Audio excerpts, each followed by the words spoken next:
Assalamu alaikum, everyone. If you feel that someone you know may benefit from the information that is shared in this video or audio, they are welcome to join the free Pragi Mums WhatsApp group by sending a DM on Instagram to at birthandbeyond.ae. Assalamu alaikum, sisters. Welcome to everyone who is joining live as well as listening to the recording later. Today's session is going to be about postpartum care and VBAC.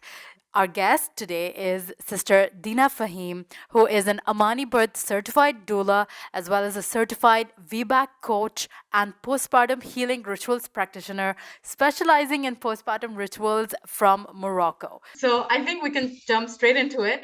Who are you? What do you do? And what is it that moms should know about you?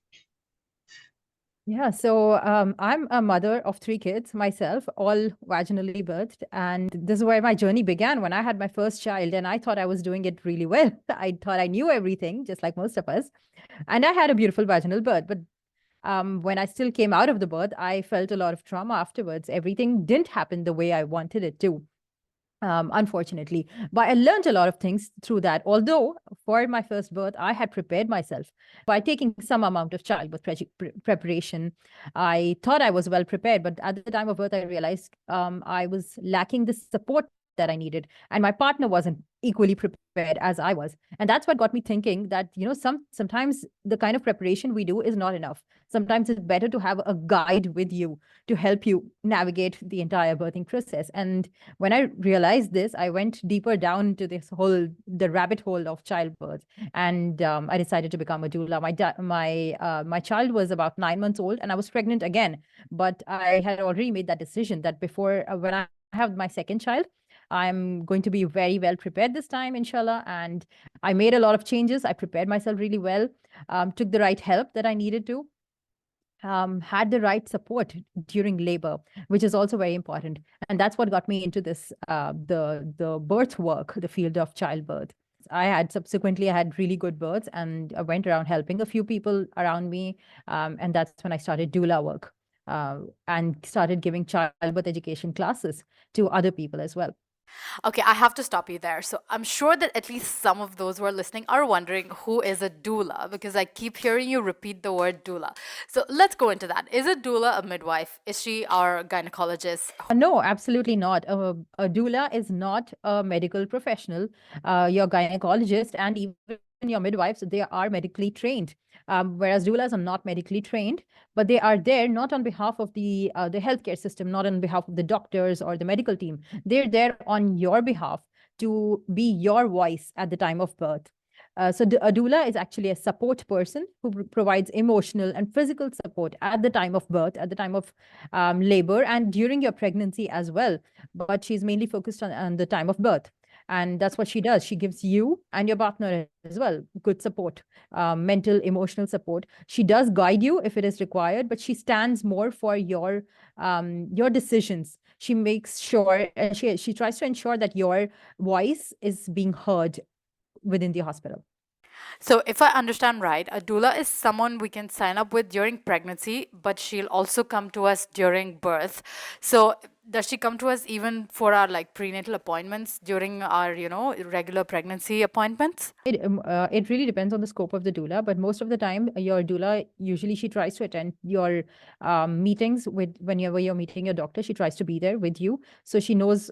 She can also understand if we're all on the same page. She can understand what your wishes are, what your doctor wants, so she can support you better at the time of labor. Her main focus is to support you for labor, whether if you're giving a natural birth or a vaginal birth. If you're then at the time of labor, if you're having a C-section, yes, doulas can also support you at the time of a C-section to help you emotionally during that time. So it is ideal to book your doula in as early as possible during your labor, during your pregnancy, so that she's a part of your pregnancy. She knows what's happening. She knows what your medical conditions are, and her main focus is going to be to support you at the time of birth. And a lot of doulas also help you through breastfeeding in the early hours, soon after birth as well. Alhamdulillah, I totally agree with you. And even in my experience with my first child, I was skeptical. I didn't really feel that, I needed that doula support, but I learned the lesson. And alhamdulillah, for my second child, I was able to have that doula support and really experience all of the emotional benefits that come from it. I think that, you guys, like our doulas turn into our big sisters in a way. And I'm sure you experienced that with all the moms that you supported as well. Inshallah, moving into the topic of postpartum care, I have to ask you, what inspired you to focus on postpartum care itself? Did you feel that, something was missing, or like moms didn't know enough about it? Why did you really choose to turn towards postpartum care in itself? Oh, yes, absolutely. As we are expats, we are here, living here in the UAE. We are far away from what our culture usually follows back in India. We're both from India, right? So we are really far away from that. So we're not much in tune with those practices living here. And that's what I see over here as well with all the moms over here. We do, because of the lack of support, because of lack of accessibility, we kind of have moved away from the postpartum rituals and lack of knowledge as well. We don't exactly know why did our ancestors ask us to do these things. Why were our grandmoms tying their belly after birth? For what reason? We didn't know what is the reason, what is the purpose behind it. After two of my births, I realized, in fact, after my third birth, even more so, I realized that with every subsequent pregnancy, you're really getting exhausted. Your body is being depleted of all the nutrients in your body. So that's when you realize that you need to nourish yourself more during your pregnancy, before pregnancy itself, as much as you can. But sometimes, our pregnancies are not planned, but more so in those 40 days after you give birth, because our body is so raw. And so vulnerable at that point. And whatever we do, we expose ourselves to cold too much. It really gets stored in our body for a very long time. So there's a quote that they say 40 days for 40 years. Those 40 days in your immediate postpartum are as good as how you're going to take care of yourself in those 40 days is what is going to show in the next 40 years on your body. So I saw the importance of it after I gave birth myself. I saw the importance of taking care of ourselves in the immediate postpartum, and I saw the lack of accessibility for the women over here. First of all, they don't have enough knowledge, and even if they want to do all of those practices, they don't know how to go about it, whom to approach, who can help them. And that's where I started then focusing my work as a doula. So doulas don't just help in labor or in birth. There's also something called postpartum doulas. So that is where I started focusing more on. So now I am also doing a lot of postpartum doula work, where usually moms, when they hire me during their pregnancy itself, in the postpartum, I give them home visits where I don't, not only just do I support them with breastfeeding if they have any issues with breastfeeding, navigating around that, but also to look after the mother. The focus is now going to be on the mother as a postpartum doula. I'm not there to help much with the baby, taking care of the baby, but rather I'm going to be there because I think your nannies can help you with that. But for me, my focus is going to be on you as a mother to help you recover. And we do a lot of rituals, a lot of practices that used to be done back then, but we've kind of lost it in our culture. Some common practices that we know of are belly bindings and full body massage. This is the thing that I'll encourage you to hire a therapist who can come in every single day, if possible, to give you a body massage. But also what I focus on, what I do for you, I come in with my equipment and I'll give you something called vaginal steaming. So if you haven't heard of vaginal steaming, it is a beautiful, beautiful ritual where what you're doing is you're providing steam to your vagina, basically. So if you've given birth vaginally, you might have a very sore vagina after giving birth, and you might have stitches. It'll be swollen. You'll have all of these changes happening around them. So giving steam to your body is going to help you tighten up those muscles, tighten up that space, heal it properly, heal it in a very good way. It will not only help for your vagina, but the steam kind of moves in up to your uterus. It will help remove all of the lochia that is inside the postpartum blood that is inside, that comes out faster. So there's been a study done that shows that women, not only they stop bleeding much sooner in the postpartum if they do steaming, but they also kind of lose a few inches around their waist, and it helps regulate their blood pressures. It helps stop the brownish blood that comes in. So if there's a lot of leftover blood inside your body, so that is going to be removed very easily by steaming. Steaming has a lot of benefits. So I really encourage the women, the moms, with their permission, to do postpartum steaming. So I have a set of herbal blend that is catering to you, your body type. We add that to our steaming machine. We just sit over the pot of boiling water with herbs for about 10 to 15 minutes, everything depends on you, how your body takes it. But steaming is going to help you really recover well, not only internally for your uterine health, it is also externally for the stitches or for the sore area after you've given birth. You know how, like, when we go for a facial to the salon, and they give you the steam first because that helps tighten up the skin, that helps that really helps to make your skin better. It's the same thing. We're giving steam, but we're just giving it down there to help with your soreness down there. So that really helps. That is one of the things that we're going to do. And we also do belly binding. We also do something called closing of the bones. Closing of the bones is a very interesting tradition. It comes from the Moroccan culture and also from Mexican culture. So it's not a part of our Indian culture, but I've learned it directly from a Moroccan trainer, and we incorporate that as well in our practice. Closing of the bones is a ceremony where the new mother is bound, she's swaddled tightly all the way from head to toe. Part by part, her entire body is swaddled tightly, focusing more on the waist, the abdominal area, the hips. This is the area that's really sore in the immediate postpartum after giving birth. So this is where we focus on, and it helps to it gives you a very nice cozy feeling. It helps you bring those bones together. Uh, and it is very spiritually awakening as well. It helps you heal. It helps you heal not just physically, but when we're doing this whole process, we are talking through your birth, how your birth experience was, and that is also very emotional for the new mother. She really wants to let out her emotions. She wants to really, she herself wants to get to know what exactly happened during her birth. Sometimes that really helps, just talking about it.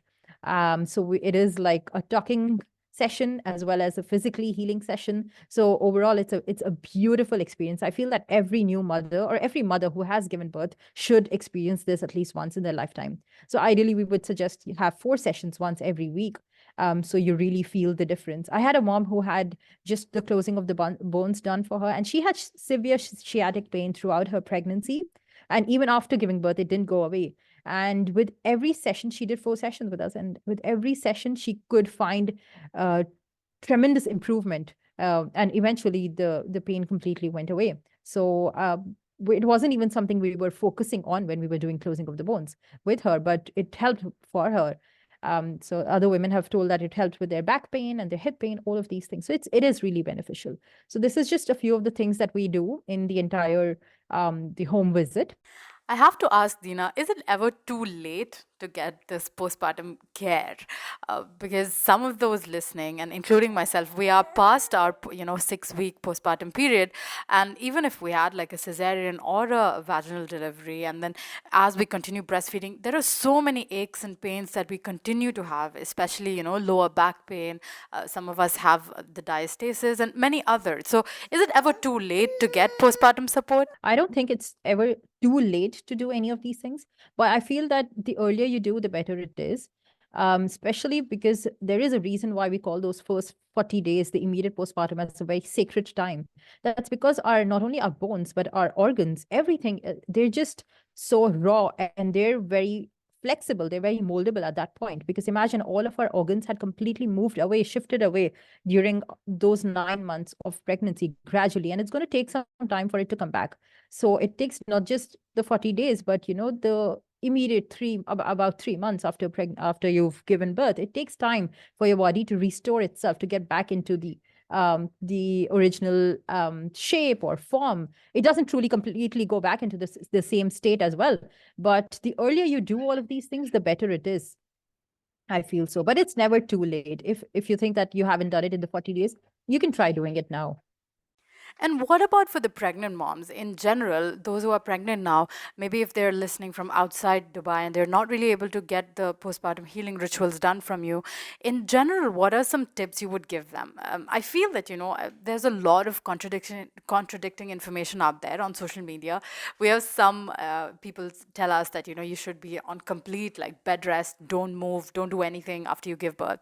And some of them say, okay, it's okay to, stand up and walk a bit, but make sure not to climb stairs or anything. So what are your maybe quick, rapid fire 4 or 5 tips for pregnant moms to keep in mind for those initial like postpartum days? I would say absolutely take as much rest as possible and get that massage done if you can for first 40 days. I mean, when are you going to ever get such an opportunity of getting a massage, a full body massage done every single day on yourself, except other than this time? So if this is something the culture is telling you, there are traditions that are showing you this, might as well grab the opportunity, whether you know the benefits or not. Just make sure that you give yourself, pamper yourself that way. But on another note, if other than the full body massage, I think steaming is very helpful. Resting as much as possible and eating the right kind of food. Traditionally, what we are, grandmoms used to eat in the postpartum, what the older ladies say, whether you understand it or not, honestly, just try and follow it, because this is something not in pregnancy. I wouldn't say that. I would say question everything what you hear from elders to take care of yourself during pregnancy and birth. But when it comes to postpartum, especially diet, it is a very sensitive thing. We can't just eat everything. We can't just expect our body to digest raw salads and raw foods when our organs are still recovering from such a massive change. We have to eat soft food. We have to focus more on warm foods and soups and broths, all of these things. So take care of your diet, definitely, because now we're seeing, no wonder we're seeing women with high rates of constipation in the postpartum, and anal hemorrhoids and all of these things, because our diet has really gone haywire. So try to follow those practices and rest as much as possible. Yeah, your body needs rest, because imagine you have a huge wound the size of a dinner plate inside your body, inside your uterus, and you're bleeding from there. So if you were able to see that wound, you would literally rest as much as you can. You wouldn't even move a muscle if you saw what kind of a wound you have. And that there is that wound which is internal. It's huge. It's massive. You've been bleeding from that place for days altogether. So your body needs a lot of rest. So as much as possible, try to take rest. Now, it's easy to say when you have given birth already once, and let's say your second baby or your third baby, you have a toddler to run around. But this is the best time where you can try and get some external help, whether it's grandparents around, whether it's hiring a nanny or whatever you can, but try to get external help as much as possible. It helps you as well, because our husbands are going for work the entire day. We're alone with our baby, probably even a toddler at home the entire day. No, and as new mothers, breastfeeding mothers especially, you would know that you're just hungry the whole time. You wish that someone would come and give you some snack, something during the day, because you're just so lazy to get up and make it by yourself. Or maybe you don't, not just that you're lazy, but you cannot, because you have a baby latched onto you the entire time. So, if you're having those cluster feeding sessions, if you're having the growth spurt, it is next to impossible to get up and find time to even prepare a quick snack for yourself. So if you have help, as much as help you have as possible, just to, grab it. I know a lot of people, they just call their mother for like first 2-3 months, and then their mother-in-law for next 2-3 months, and then hire a nanny. So as much as possible, just try to take help and rest. That's the best advice I can give you, new mothers. For sure. And as you said in the beginning, it's 40 days for the next 40 years, right? So this is really not the time to worry about what are people going to say, or, worry about people's opinions. Are people going to call me a lazy mom if I get my mother or mother-in-law or a nanny to help and support? Wouldn't you say that? Yeah, that's right. That's right. A lot of people do think about, they're thinking about what are people going to see, how that I'm, making use of calling my mother-in-law for help and making her do all the work. But really, that's what I mean. Don't shy away. Don't really shy away. Whether if you don't have access to elder people around or anything else, don't shy away from really asking your neighbor, can you just share some food with me? Can you help me out today? Or ask your husband to get a takeaway. Sometimes women have that guilt, I'm asking for a takeaway for getting food from outside every other other day? Why is it, what will my husband say? What will we really think so much as women? We think so much, but why don't we think so much for our own selves, for our own health, when we hardly prioritize ourselves? And as mothers, we know that our entire life is going to go behind looking after our children. So this is the time where you have to prioritize yourself if you want to maintain good health, so that you're able to look after your kid for the rest of your life in their early years. If you want to be physically fit to run around behind them when they are toddlers, then you look after your body now. You look after your health now. Don't be scared to ask people. Sometimes people want to help you, but they don't know how to. So you just have to go and ask, message that friend of yours, or your neighbor. Really, neighbors are very important. There's a reason why neighbors have that value even in Islam. They have that high regard, because they are the people you can immediately reach out to. So make friends in your neighborhood. Go around, ask, finding out who are the mothers. The mothers can really understand you. If there are mothers, if they're not mothers, young ladies or anybody, just make friendships around, and make use of them. Ask them for help. This is a time where you do not have to be shy or be ashamed. You have to go out there and ask for help. What's the max they can do? What's the maximum, the worst thing that they can do? Say a no. So Yeah. it's the same thing, right? Say or no, and then back to square one, right? It's not like it's getting worse. So ask for help, really. Of course, and a very important point that you mentioned, this is also something that I experience. It's like those around us, they want to help us and they want to support us, but sometimes they don't know what it is that we need unless we communicate that and verbalize that to them, because we know ourselves best and each of us are different. And as the visitors, in those initial days, as they keep coming in and out, the mom sometimes ends up feeling lonely because all the attention is on the baby. So maybe, some of us just want someone to sit and listen to us. So maybe just we just want a snack or water or something. Or Important even to just hold the baby. Just hold the baby for like 20 minutes till I get a good shower. 20 minutes is it's, I don't know what, it's like heavenly time. For maybe even 5 minutes, 10 minutes, if someone can just hold the baby for you, that is amazing. That is amazing help, really. And how would exactly. you get it if you don't ask for it? Assalamu alaikum, moms. Before we dive back into the beautiful episode with Deena, I wanted to take a moment to share something special with you. I'm Isa. You are listening to our sessions as part of the Preggy Moms WhatsApp group. Now, our mission here at Birth and Beyond Network is to make sure that support during pregnancy, postpartum, and breastfeeding is affordable and accessible to moms in the Middle East and the Indian subcontinent. Which is why today's session is brought to you by our February batch of the Fearless Birth Club. It takes 21 days to build a habit, right? And we want to help you build that empowering habit so that you can have a fearless birth experience. If you are pregnant right now and you are in your first or second trimester, I would like to personally invite you to join our 3-week Fearless Birth Mindset Club.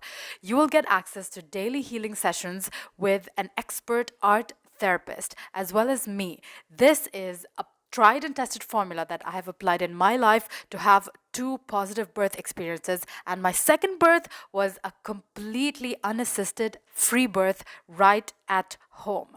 Picture this. You will get access to daily positive pregnancy affirmations. You will get access to a session where you will visualize your fearless birth, so you train yourself and practice that beautiful labor and birth experience. Now, this club is not just about giving birth, it's about creating a mindset that empowers you through every step of your motherhood journey. I know from my own personal experience that having a fearless and empowered birth is the start to a positive and calm motherhood. And the best part is that we have made it super affordable for moms so that every mom can access the support that she deserves. In any way, if you feel that you will not be able to afford this, but you still want to access the benefits, don't hesitate to get in touch with us. To join the Fearless Birth Mindset Club, send us a DM with the word Fearless Club at birthandbeyond.ae on Instagram. So that's at birthandbeyond.ae on Instagram. Thank you for listening. Jazakallah khair. Now let's get back to today's inspiring episode with Deena. So I think we've covered, very deeply about postpartum and the care that women and mothers need during that postpartum period. And now I would like to take the conversation to another really important and really a topic that we don't really hear about, especially as Indian, Indian moms and in our culture, because the belief that I grew up with and the one that I saw, thrown around until I met, people like you and the childbirth educators like you, is that once a cesarean, always a cesarean. That's it. That's the phrase that's thrown around, and that's the belief that we don't even think that after a cesarean that it's possible to even try or look at the option that you might be able to have a natural birth. So I really would love for you to touch upon that topic, because as you mentioned, you are also a VBAC coach. You are a coach who helps pregnant mothers prepare for a vaginal birth after their cesarean. So uh, take us into that world. What is VBAC? What is the relevance and possibility of cesarean mothers having a natural delivery for their subsequent births? Yes, like you rightly said, we've been fed with this ideology that once a C-section, always a C-section. So a lot of women don't even think beyond it. When they've had a C-section the first time around, they don't even consider the option of a vaginal birth after. They don't even know that this is something that could be possible. So I'm here to tell you that yes, it is possible. This is what is called a VBAC, vaginal birth after a C-section. So whether you've had one C-section or even two, up three, we know that up to three C-sections here, up to two C-sections, we have doctors here in Dubai that happily accept you to try for a vaginal birth. Now, if you've had more C-sections, then we can look into the different options. Yes, it is possible. There are women who, after multiple C-sections, also they go on to have a vaginal birth. It is possible. So a VBAC, vaginal birth after one C-section, is definitely possible. If you've had a C-section before, it does not mean you're going to have another one now. You can really work on yourself, navigate around what happened, talk to someone about your birth, what went wrong, or, is there something that, you could have done in a better way that led to a C-section the first time around, or probably there was something that was just, it was just by chance that happened. Probably you have a placenta previa. There's nothing that you could do to avoid it. It's not in your hands, but maybe you're not going to have it the next time around. So consider this option that you can have a VBAC. I think everybody should consider this and should try for a VBAC. And a lot of times it is our care providers that probably they don't have much experience with it. That's why they put this idea into our mind that, no, you've had a C-section first, so, we can easily have another one this time as well. Maybe they don't know the benefits of vaginal birth with the new, latest evidences that are coming around about the microbiome and all of those benefits that a vaginal birth should have for the baby and for the mother. So that's why they probably don't want to encourage it a lot of times. So you have to try and find a care provider who's going to support you. And yeah, they say, so it doesn't matter that how long back did you have your the previous C-section. So we have evidence, we have research that shows us that ideally there should be an 18-month gap between the two deliveries. So not between pregnancies, but rather deliveries, an 18 months gap. But I am a living evidence that you can have a C-section and then a VBAC much earlier as well. So my own mother had a very traumatic C-section with my sister. And just 4 or 5 months into her, when my sister was 4 months old, she conceived again, and I was born as a VBAC. So we're barely, just 13 months apart, 14 months apart. And yeah, even back then, so in the 90s, they were able to do it. So now with all the latest technology, I feel it's even better. It's even easier. They can monitor you better, in case of all the things that they're afraid of. Deena, I think we need a session with your mom. We need a session with your mom. Yeah, I'm sure she'll be happy to give that as well. No, I mean, now it's about the research and everything, but imagine, that far back, she had the courage to even, I'm sure, to stand up to the providers and the family around her. Yeah, she was blessed to have a good medical team as well to support her, because back then, if there's, we didn't, she wouldn't have had so much courage to fight against them if they would have said so. But yeah, so yeah, it is possible. So it is possible. And I've had a client also who within 12 months, she had 2 deliveries. So they were just 12 months apart. The first was a C-section. The second, she tried for a VBAC. There were she would have had other complications later on, but really it is possible, and there are care providers who are willing to support. So you just have to find the right doctor who's willing to support you for it. So would you say that, let's say, before conception itself, it's important for moms to prepare for a VBAC, or find the right care provider and make sure like everything is set in place like before that itself? Or do you feel that there's not really much let's say repair work or anything, whether that's physical or emotional, that needs to be done before a mother conceives again? I think for every part of pregnancy, whether you're planning a regular pregnancy, whether you're planning a VBAC, whatever you're going to have, for everything, the earlier you prepare, the better it is, always. So whenever if you've had a C-section, if you've had any kind of birth, it is really important that you debrief yourself from that session, from your previous birth. So we do carry our body, whether it's emotionally in the mind or somewhere in our body, we do carry some form of trauma from the previous experience, if it didn't go the way we wanted it to. So it's very important that if you've had a C-section before, you should plan and prepare for it immediately, as early as possible. Maybe you have your new baby in your hands and he's just 3 months old. You're not planning another pregnancy, but you can start preparing for a VBAC. How? It's going to be mentally. You don't have to physically start preparing yourself for it at that point. You're going to mentally prepare yourself by just try to debrief yourself from that session. What happened? What went wrong? Did something go wrong? Or, was it traumatic? Maybe you've had a C-section, but it went beautifully. It was never traumatic for you. Then that's great. Sorry. So yeah, it is important that you start preparing yourself, especially mentally beforehand. And then when you are pregnant, you can start preparing physically as well. Even physical preparation, there's something called scar massage. These are simple things that you can start doing before you're pregnant to prepare yourself for your subsequent pregnancies. And when you mention about the debriefing and getting over the previous C-section, whether that was traumatic or not, who can help us with it? Do we go to like a mental, therapist, or is that something a postpartum doula can do for us? If you've had a very traumatic birth and you want to talk to a therapist about it, a professional would be the best option, because the way a professional is going to help you, any other person is not going to be able to. But if not, if it's just a birth experience you really want to talk about, you can talk to anybody. You can just definitely talk to your doula about it. They'll be happy to hear from you, and they will be happy to guide you better based on your previous experience as well.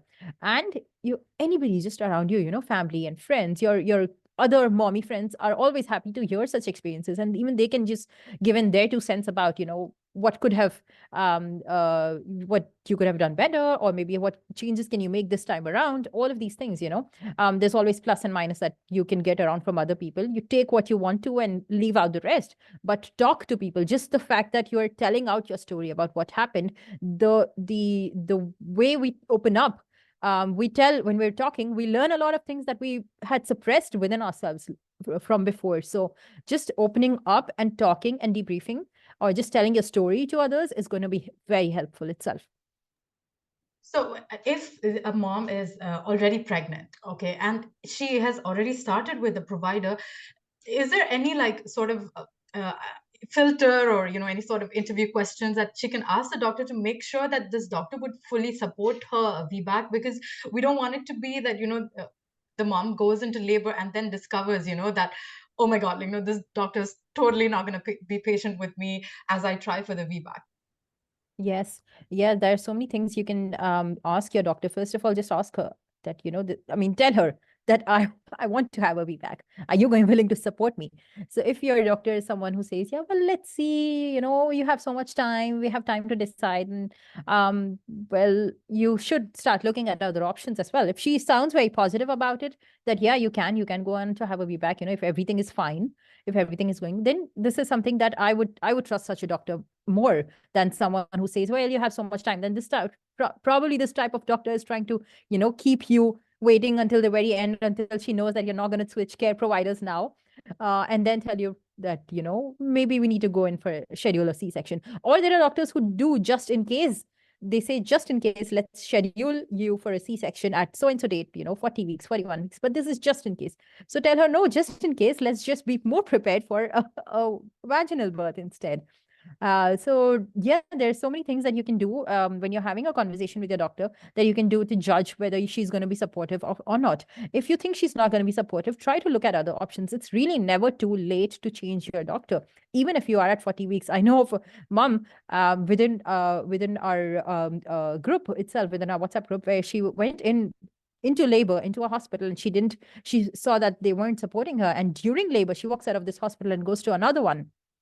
From Sharjah to Dubai. So she's not only just shifting hospitals, she's going all the way to another city. And over there, she found the support that she needed. And all of this while she is in labor. So really, I mean, I'm not saying that wait so long that you are in labor and you're switching doctors. Let's not wait up to that level. But whenever, at whatever point, you start to feel that your care provider is not being supportive of your wishes, or or you're not able to understand what are the reasons why she's planning to schedule a C-section. If she's not able to convince you, then do look for other options. It's never too late. Even if you're in your 9th month, in your 40 weeks, it's never too late. Look at other options if you need to find someone who is willing to support you. Yeah. And Deena, like as someone who is based in the UAE, just for moms who are based here, are you able to provide this sort of like recommendation of doctors, maybe in UAE or in India? Yes, I'm always happy to help people and guide them to the hospitals that have supportive midwives and doctors who have supported women for VBACs for different kinds of births. I'm always happy to guide you or moms if they want recommendations from me. They can reach out to me. Of course, inshallah. And this has been such a wonderful conversation so far. So before wrapping up, I would love to hear from you one of your favorite VBAC stories, maybe of a mom that you've supported yourself, or that you've just heard from your network, just as inspiration for any of the pregnant moms, just to inspire them that VBACs are possible. I think my own birth is going to be the best story that I can tell you. Because my mom had a very difficult pregnancy where she was hospitalized. She was on bed rest throughout her pregnancy, and she had a premature C-section, premature delivery. The baby was in the NICU for a long time. And this is my older sister that I'm talking about. And she had a very long time where she was in the NICU. It was, my mom would literally have, water, liquid coming out, pus coming out from her stitches after she's given birth. She was just having a very tough time, and she had to resume work soon after birth. She just had a very traumatic pregnancy in itself, and then a traumatic birth, a lot of lack of bonding with the new baby that came in later on because of the NICU, because of all the changes. Her own body wasn't healing the way it wanted to, the way it should have, and all of these things. And 5 months later, she's pregnant again with me. She goes on to 14 months, with just 14 months gap, she goes on to have a beautiful normal delivery with me. Just in fact, I was born on the day itself that was my due date, which is very rare. Not many babies are born on their due date itself.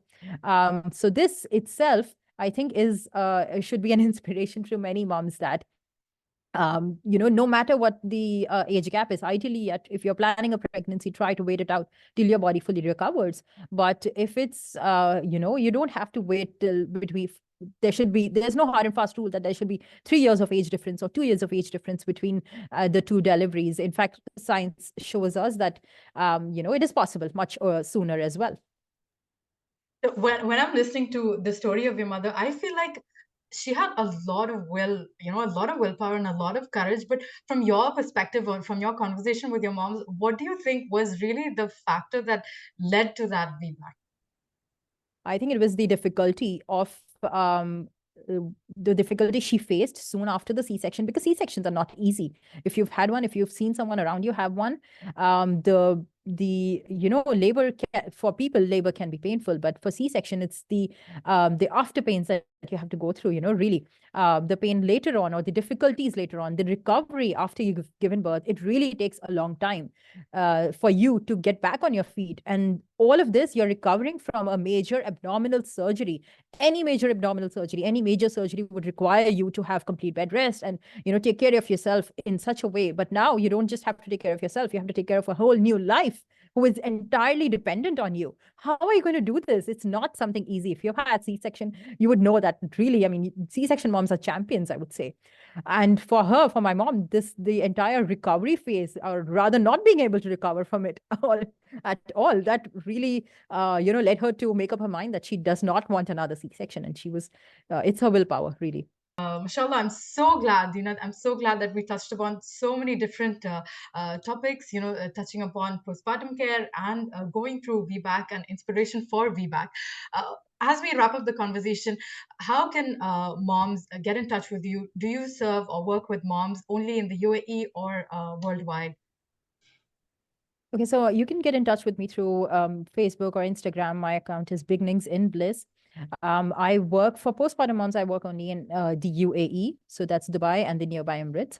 As for childbirth education program, my classes, I offer childbirth classes to pregnant women to help them navigate through their pregnancy and mostly to prepare them for birth, for whatever kind of birth they are having, and even the initial days of postpartum and breastfeeding. So these childbirth classes are online and they're open to people from any country, not just to within the UAE itself. So yes, anybody can reach out to me on Beginnings in Bliss. Inshallah, to everyone, I would like to let you know that we're going to have a private Q&A session. I know that there are going to be a lot of questions, especially about, the VBAC. So watch out for that in the group, inshallah. And if you know a C-section mom who is going to benefit from this, the recording of this session or from the Q&A that's going to come up, make sure to invite her to join our group as well. Thank you so much, everyone. Assalamu alaikum.